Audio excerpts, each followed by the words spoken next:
کہ یار جہلم کیا ہے، تو مجھے ایک ذرائع نے بتایا کہ بھائی جان وہ آپ کے دوست کی بات نہیں ہے، ان کا معاملہ نہیں ہے، وہ جنہیں ہر مسلک میں گھسنے کی عادت ہے نا، اور جو بڑی بڑی باتیں کرتے ہیں، اس تناظر میں بات کی گئی ہے۔ اور وہ میرے خیال میں جناب انجینئر صاحب یا انجینئر محمد علی مرزا، اب ہو سکتا ہے ان تک بھی یہ خطاب پہنچا ہو اور وہ بھی اپنا کوئی رد عمل دینا چاہتے ہوں، لیکن ہوئی ستھری ہے پنجابی زبان، جو ہوئی ستھری ہے، جیسا منہ ویسی چپیڑ، ہویا ٹھیک ہے۔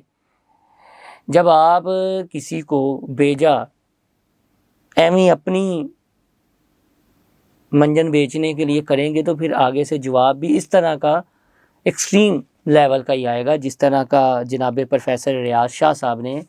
یہ ختم نبوت مارچ کے دوران سٹیج سے دیا، اور جو آگے سے ریاکشن آیا، جو نعرے لگے، وہ بھی آپ نے دیکھ لی ہیں۔ اگلی ویڈیو میں مزید کچھ تفصیلات آپ کے ساتھ شیئر کروں گا۔ آپ سے درخواست ہے کہ ہمارا چینل انسائیڈ اسٹوری لائک اور سبسکرائب کرنا نہ بھولیے گا، اور آپ سے درخواست یہ ہے